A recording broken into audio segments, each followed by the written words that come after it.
New York City during the 1970s was a beautiful, ravaged slag.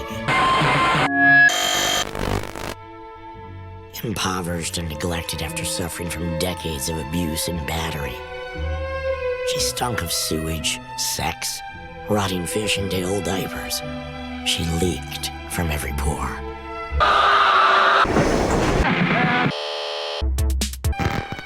We were howling with delight, laughing like lunatics in the madhouse that was New York City. Thrilled to be rubbing up against the freaks and other outcasts who had all decided to run to Land's End and scream their bloody heads off. I took a walk through this beautiful world, felt the cool rain on my shoulder, found something good in this beautiful world. I felt the rain getting colder. Sha la la la la, sha la la la la la, sha la la la la, sha la la la la la.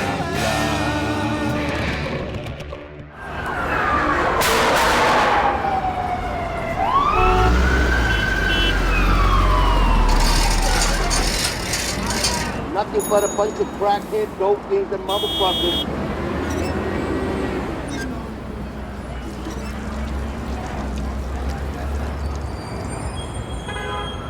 This is a show about a very special place,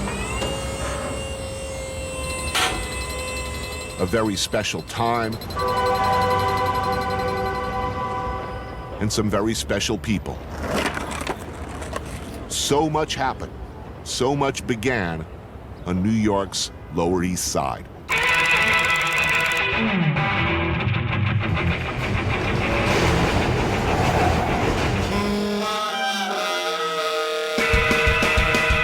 In the New York City of the 70s, nearly bankrupt, riddled with corruption, the Lower East Side, particularly Alphabet City, was left to fend for itself.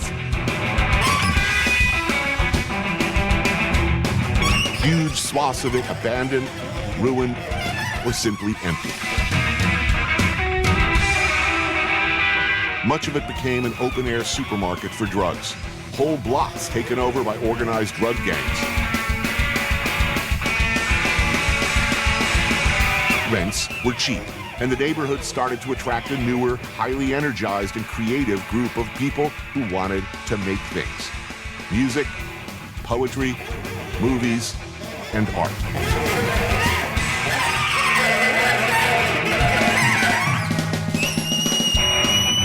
It seemed at the time everybody was a star, and for a while at least, that it was a golden time. But it was dangerous. You lived down here, you had to be tough and talented, and often very quick.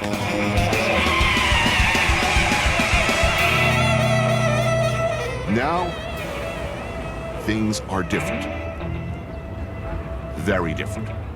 Everybody together, ready? 1, 2, 3. Pick those feet up 6 inches and hold. Bring that arm over, pin the wrist, let's go. Is everybody clear? Yeah. I can't hear you.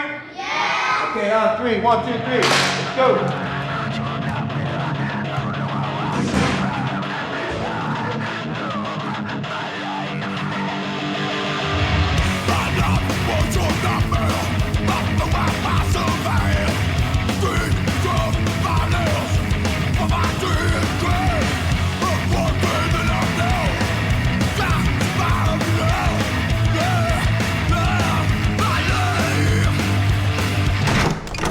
So, I mean, this is pretty much some of the last remnants of what the Lower East Side kind of used to be like, you know?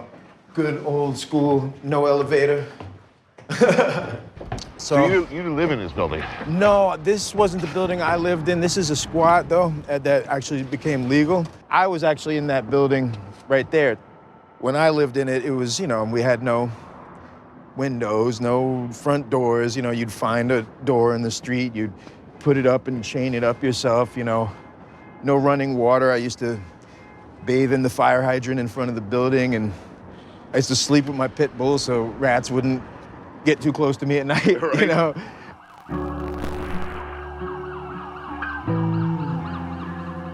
My main problem growing up down here was that I lived on a gang block. Right. The gang on my block was called the Hitmen. And, you know, they were no joke, right? And I remember they would be hanging out on the stoop on the church across the street, smoking dust, all of them with their golf clubs and 007 knives, and everybody'd be listening to, of all things, Kraftwerk. Right. They'd be out there screaming, "We're gonna kill the next that comes out of that building." And I'm laying there thinking, wow, I gotta go to school tomorrow, man. I was never a violent person. You know, Christ, I was raised by hippies. But I was thrown into a crazy environment where I had no choice but to fight my way through it. And it did turn me into a bit of a problem as a teenager, you know? I would guess. Wait a minute, I'd have to guess. I know. First time I saw you, you were famously that 12-year-old drummer in the Stimulators. Your aunt was in the band. Yeah. That was the only reason we were allowed to play at most of the clubs, is because I had a relative who was basically my legal guardian. But, you know, as a parent, it definitely wasn't an appropriate place to bring up your kids, you know?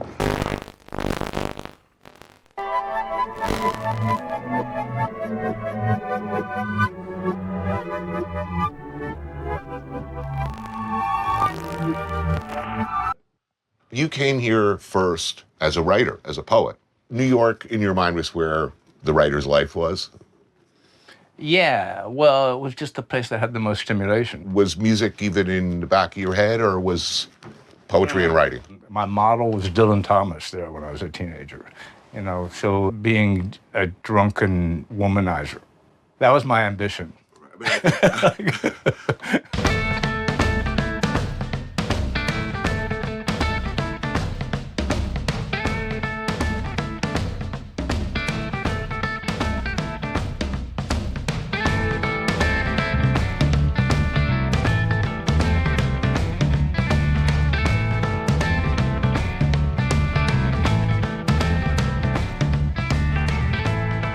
You woke up in your own lifetime, opened up a paper, and realized there's like 1 million kids in Britain dressing like me and cutting their hair like me. And you have this inadvertent tectonic effect on kids all over the world. It wasn't inadvertent, but it was indirect.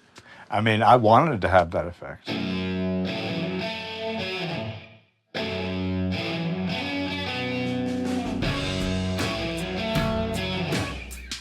Other bands who responded to the way I was doing things got famous. So it ended up having this huge impact and influence. When I first saw a picture of the Sex Pistols, it was like, I just had to laugh. That's a charitable interpretation of events. Malcolm McLaren came to New York and saw the Voidoids and went back and built a boy band and said, you're going to dress like that guy. Yeah, I don't really look at it that way. Okay, Yeah. All right. I mean, ideas are free. I never resented that, but it was funny and strange. Cheap Rent brought a lot of people together. It wasn't just living spaces were cheap. There were venues where you could put whatever it was you did out there. Where you CBGBs didn't exist until we created it. I mean, we went and proposed that we be the house band there. The next number is called I Belong to the Blank Generation. 1,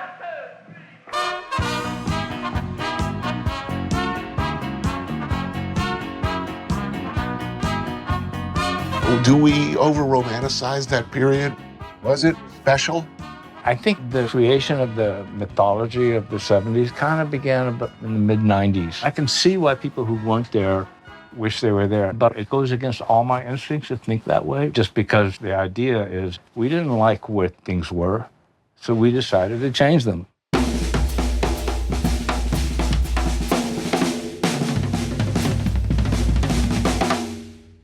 Have you ever considered writing a dishy memoir? I mean, my God, it would be 800 pages long. You know why? Because so many people are still alive.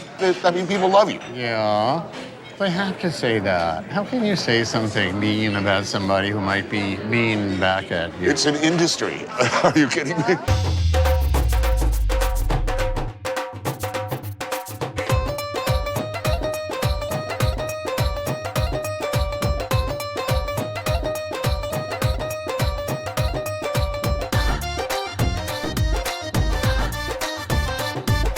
People ask, what was it like the first time you saw Iggy? And I didn't see him. I heard the music from down the hall. I mean, I thought, this is the rock and roll I always wanted to hear. Something that was this fierce, and yet you could sense there was a tune there. When I bought Funhouse in high school, I was immediately ostracized. Yeah. This was defining music, and normal people didn't like it. The Ramones met because they were four outcasts in a high school with 5,000 people who liked Funhouse. Right. Okay? They had it all figured out that they would sell as many records as the great record sellers would sell. And in a few years, they would have so much money that they would retire and never have to work again. Right. That's what. They had to stay on the road for another 25 years. Yes. Do you know where the greatest financial success has come from? Hey Ho, Let's Go. Right. Sung in football and soccer stadiums around the world.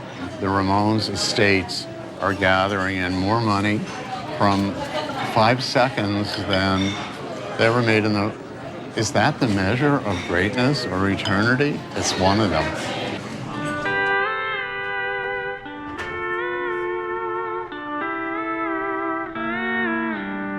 So many people died. So many people didn't get recognized. Yeah. Richard Hill's still living in the same apartment he lived in 40 years ago. Who likes to move in New York? He got a good deal. The neighborhood got all better around him, you know. Iggy was supposed to be the one who didn't make it most of all. And he's still there, the most dangerous. God sends us these signs that there are miracles. Don't give up hope. What you believe is beautiful probably is, but not everyone will know it in time.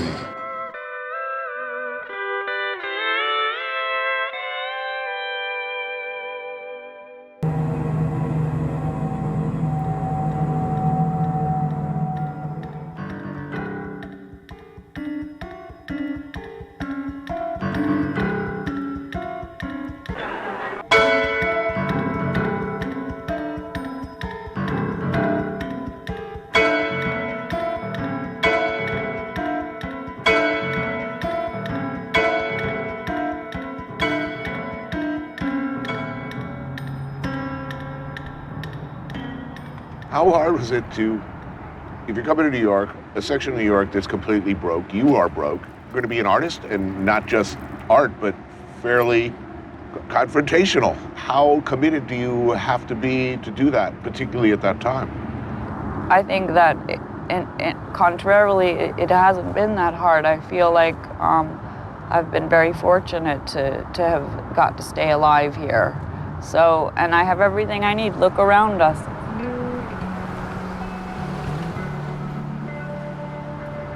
It's a wonderful amusement park of good and bad ideas all happening at once. You know how people immigrate here to start a new life and to dream big? I felt like I needed to do that as well, just like the way the people did at the turn of the century. You moved to New York to immigrate to a new land, to start a new life. And that's really what the Lower East Side is all about.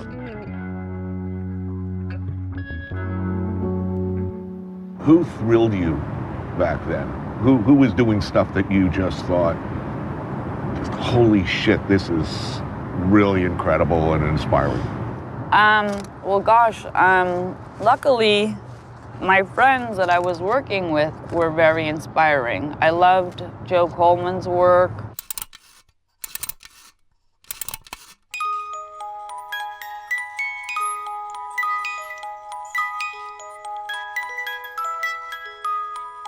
The Lower East Side at that time was a destination for me. There was something, that compelled me, to just be there. And I would paint it. Squeeze in. Yeah.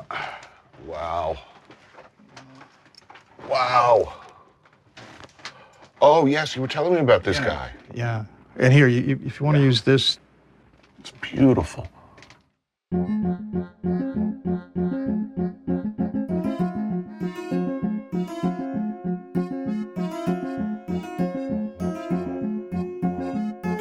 You know, all the paintings are novels, you know, or, you know, so it's a dense story, and the more that you look, the more that you learn. And it's in non-linear time, you know, like you're exploring, you know, at your own pace, whatever you want to look at. And someone else might start in a different place, and, you know, it might tell a different story.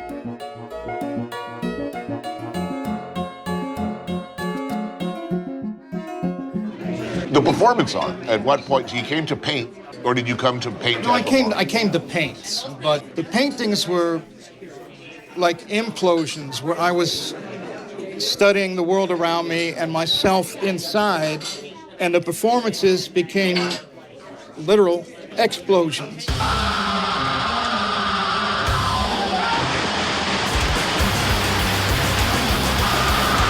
I learned violence from my old man. So I was angry, you know. When your house is on fire, you know, you don't read poetry and you don't, you know, sing a folk song. You know, you gotta scream.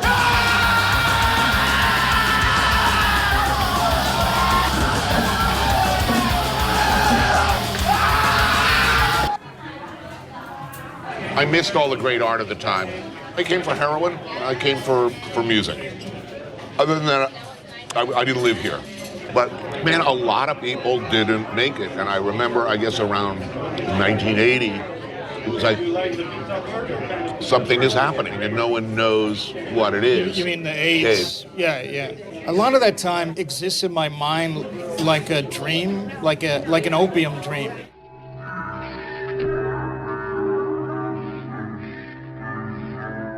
I have these people that I love that would just like drop out and fall out. I'm a little bit sad that I wasn't there. I wasn't present, you know, for them because I was too off in this other world. But for me, it was still something of great beauty. See, that time, you have Wall Street tycoons fighting for huge amounts of wealth, and you have like bums, you know, fighting over like pennies. And it has like a primal like awe.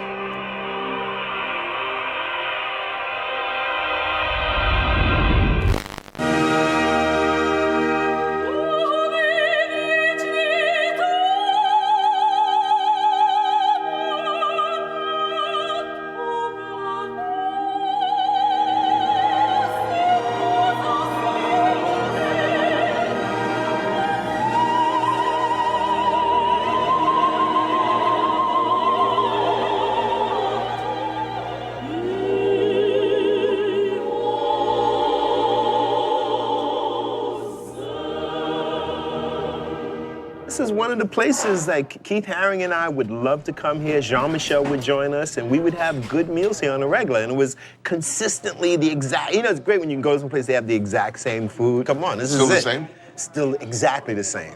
That's encouraging. Which is great, it's great.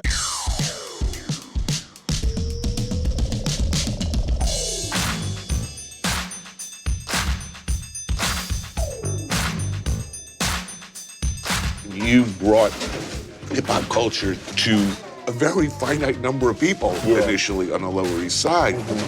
Totally changed the world.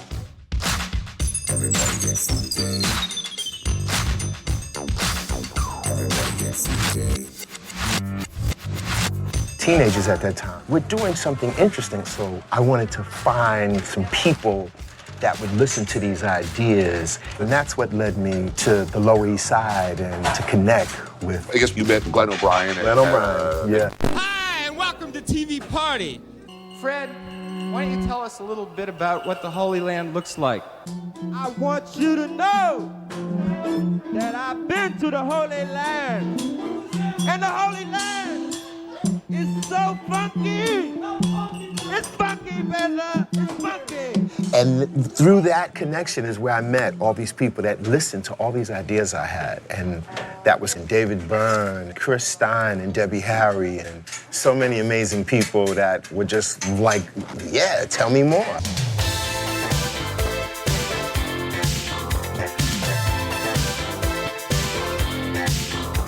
What I think is under-celebrated about you guys in particular was your kindness. You were famously really, really supportive of the people you came up with, your contemporaries and people around you who weren't doing as well. You know, let each other sleep on each other's floors. Well, there was nothing at stake. There was nothing at stake. I just think a lot of people had low expectations. You didn't. I mean, you had a plan. Well, yes? no, if we had a plan, we would have made more money and not got so completely fucked over by the industry, as it were. We had a plan to survive. Yeah, I mean, we had a plan to keep going doggedly.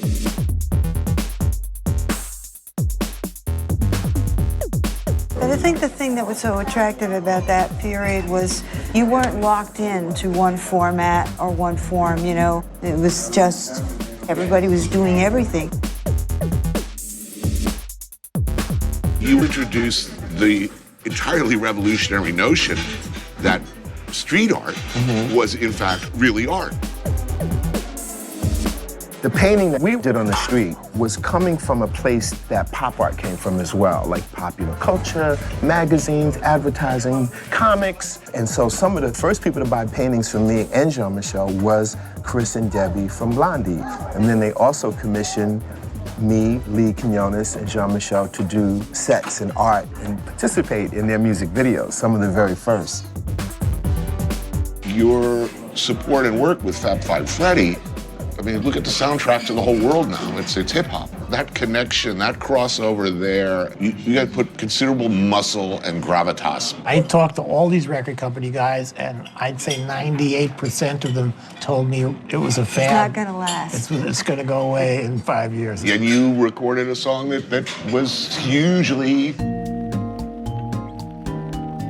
Well, I will say, you know, like I'm very proud of the fact that, you know, we created a format that didn't exist in rap until then, and that is that we wrote a song that had a rap in it. Yeah, those guys were sampling still. The rapping was all just scratching and sampling, so we, you know, made it viably commercial.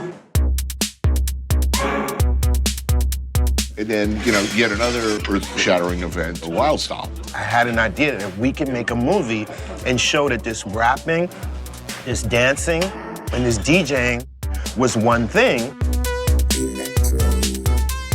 So I was on a trip to Germany not long after the film had aired, and I see these kids breakdancing. I'm like, what the hell's going on?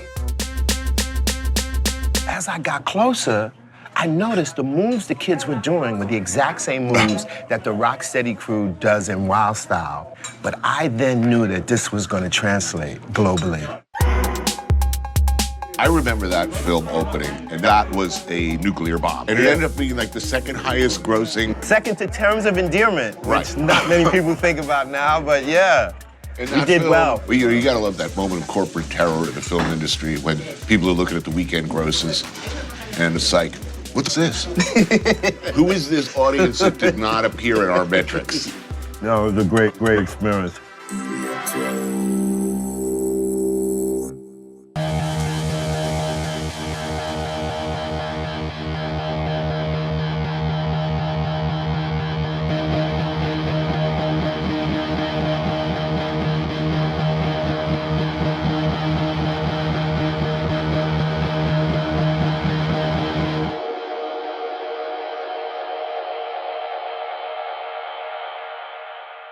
You started making films before you knew how to make films. Yeah, yeah.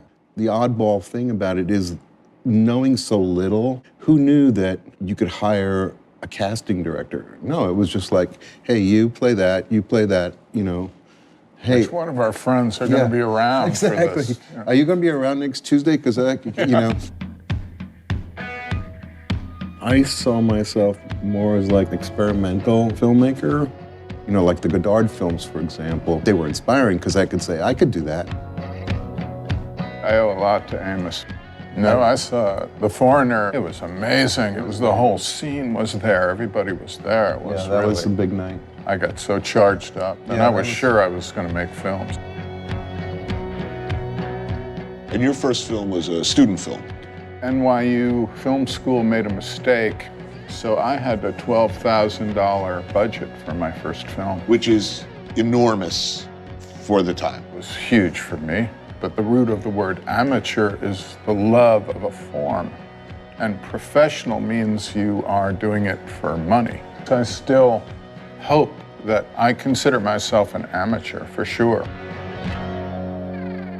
So what do you think now when you walk around the neighborhood? You know, you paid some dues to walk down back in the day, and now it's projectile vomiting frat boys with baseball caps on backwards. Does this give you a sinking feeling, make you angry, or I wish I would have bought real estate, that's for sure.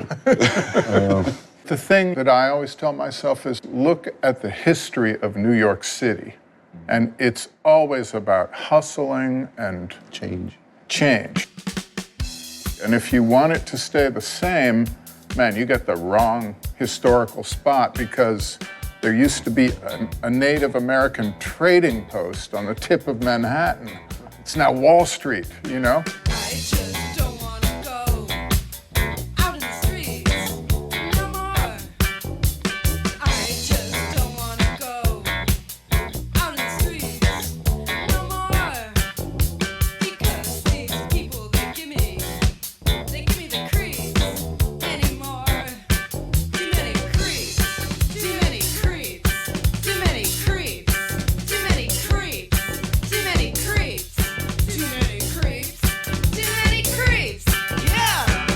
Come in for a minute? Yeah, sure, I'd love to take a peek. I'd be interested to look at your dope bags. Yeah, here's some. This is from early 80s. Oh, wow. Airmail. Airmail. Okay, 12th Street. Yep. I might have put my glasses on for this. Yeah. It's a treasure. DOA, I remember. Poison, you must remember. Poison, yes, of course. Evidence, or the Psycho. I remember all of those. Toilet. There it is. Classic, right?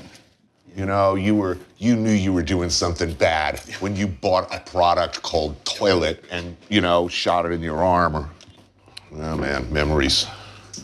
Yeah.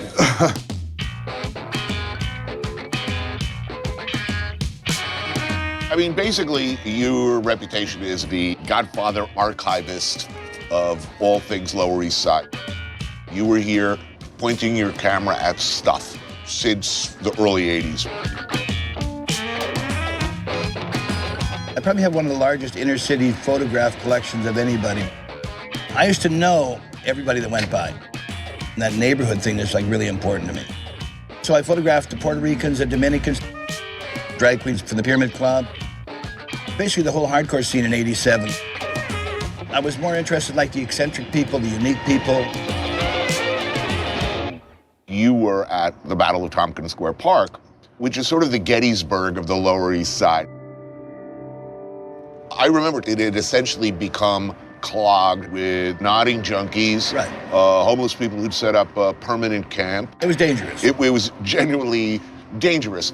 When the police came down and decided to clean the park, the question is, who won? Well, in the beginning, we did.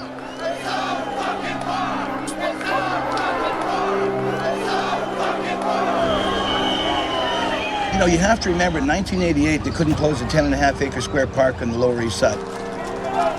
Not with 450 riot cops, horses, helicopters, they couldn't do it. There were big bonfires in the middle of Avenue A, buses couldn't come down, cars couldn't down, it was stuck. You were on the news a lot, I remember. A lot, you were the most despised man in, yes. In NYPD, you were not their favorite photographer, let's put it that way.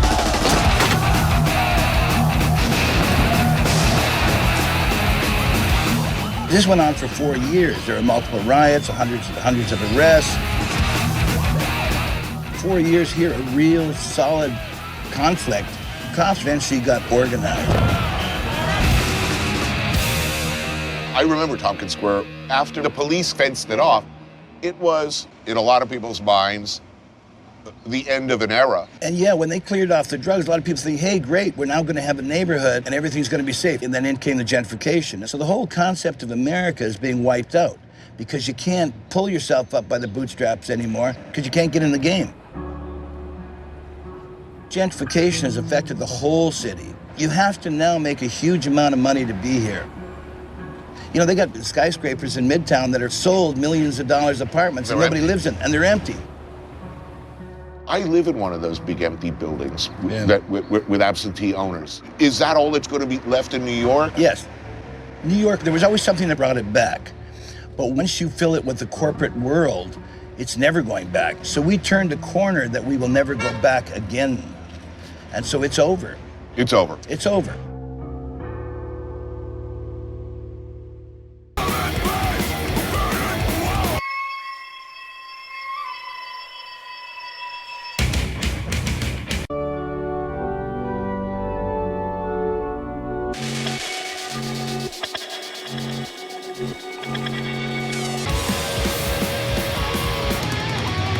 You know I have my eye on the octopus. Okay, then I'm going to go straight into the...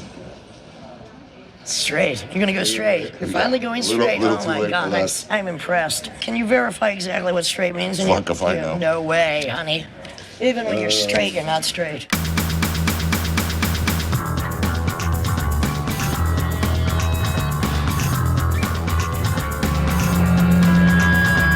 Did you expect to make a living from your art? Of course not. I mean, at no point. I just was happy I didn't have to suck dick in an Iranian shoe store. First of all, I thought I would come to New York to do spoken word, but spoken word didn't really exist. So I started Teenage Jesus and the Jerks.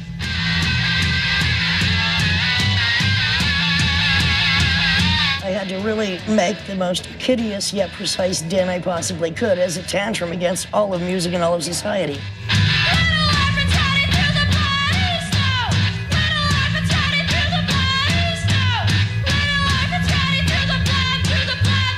There were a lot of freakish, never could have happened at any other time. It seems to me bands who had a ready-made audience. Okay, as you did would have said, you could basically say, I am a rock star. Well, no, wait. I am a star. No. And First of all, I never said I was a fucking star. No, but I mean, not by word, but by deed and I deportment. didn't walk into any place thinking I'm a star. I walked in thinking I had shit to do. I wouldn't say I was a catalyst, I'd say I was a cattle prod. To get people to do shows, booking shows, curating shows, it's just what I do. It's like, let's go, let's do it. And when people would ask me to do things, I'd be like, yeah, I want to do it, of course. People were beautiful, doing things because they had to do it, not because of any other grand idea. So what made you happy back then? I mean, did you have any happy moments? Happiness was not the goal. Satisfaction was the goal, as it still is. My anger is on a global level. It's never on a personal level. I'm very happy. Right. I'm happy to have octopus with you tonight, my dear. When was the last time you had something this good in your mouth? I know you eat well, but this is like... That's been a while. This is pretty incredible.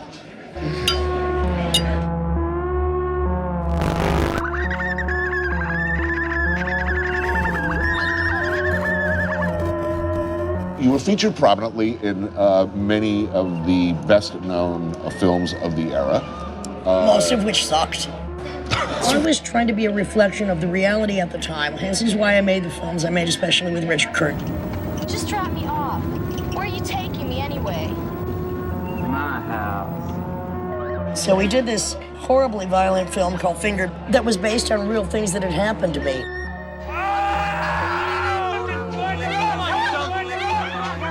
It was not glamorous, it was not pretty.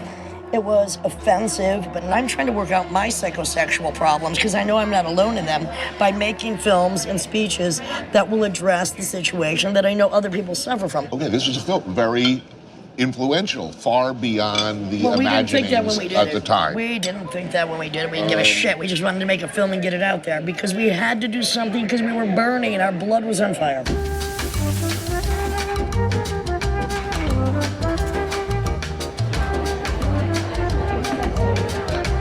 Looking back, though, was it all that? Was it a golden period? Are you nostalgic? No. Okay. I am golden. It's always a golden period for me. Look, we have a golden piece of asparagus. It's golden. So do you have any sense of... No. Oh, those are the good... I fucking don't. Those were the bad old days, baby. You try living on pizza and Black Beauties. You try giving hand jobs under the table to take your first band to Europe. You want to go back to that? You go back to that. How were you living? I know the same. Hand them out. So no sentimentality, no nostalgia at all. I'm doing too much shit all the time. I still have shit to do. Why am I boo-hooing when I've just been on tour from October to next October? I'm not stopping. Youth, would you want to go through that again, or is it that overrated? Don't I look good for my age? Shit. Oh, yeah. Well, then what do you want from me? To me, I'm not living in the past because I'm living in the present. It's in New York. Get used to it. It has never changed. It had a golden moment here. Probably had a golden moment in the 40s, too. I'm not sure. I wasn't here. Maybe the 60s. We weren't here. So it was all bullshit?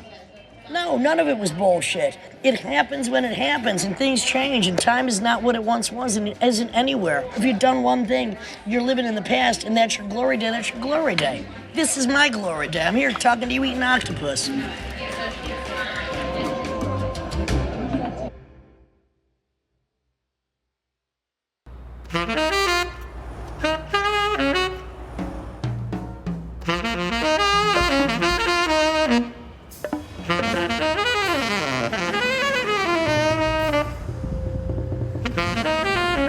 I try to make paintings that are so beautiful that I get lost in them while I'm doing them. And you just hope that other people get lost in it the same way. You know, I have a John Lurie over my bed. No, you posted about that. Was nice that you posted that. And sometimes, you know, you get these letters and stuff. It's like, your painting saved my life, da-da-da. Yeah. But then sometimes, because I don't have any shows... Oh, that's great. It feels pathetic, you know? Well, this is incredible to me. What? You don't have shows. That's regularly. insane, and it's sick, and it's wrong, and I don't even want to complain about it. You complain. I'm complaining about it. Yeah, okay. I am bitter. Because I'm going to die one day, and they're going to be worth a lot of money. Right.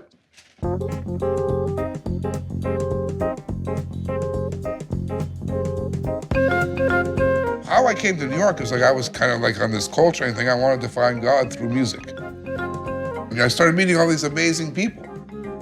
They were irreverent. The energy was enormous. And it was probably more fun than anybody's ever had in human history for about a year or two.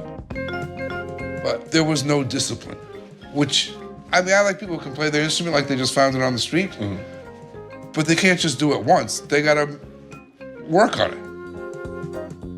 I mean, I was a serious saxophone player. I came here as a saxophone player.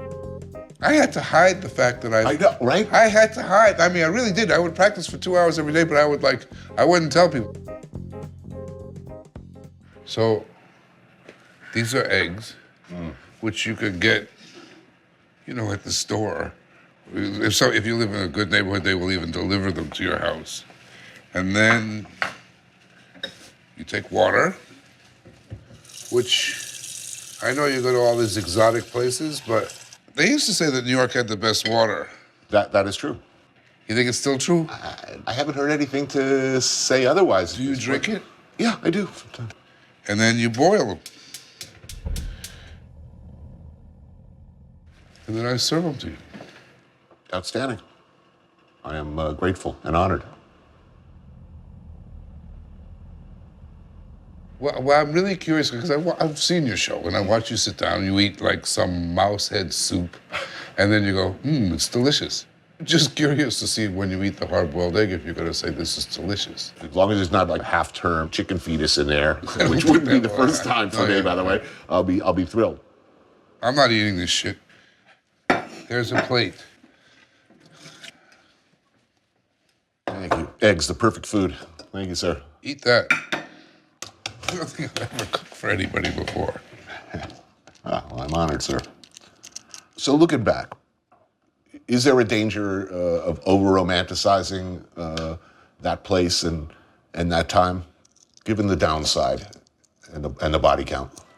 I don't know. Does it have to end badly? I mean, I'm glad I survived it. I'm glad I still got my own liver. I'm glad I lived through it. But it's kind of, I don't know how to add that up. I'm sure glad I didn't miss it. Doesn't pay to try. All the smart boys know why. Doesn't mean I didn't try.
You didn't say the egg was delicious. Oh, no, You you're did right. not. But I ate 2 of them. Silence Two is of the them? highest compliment. Well, just the gnashing of my jaws You on those didn't say they were delicious, delicious eggs.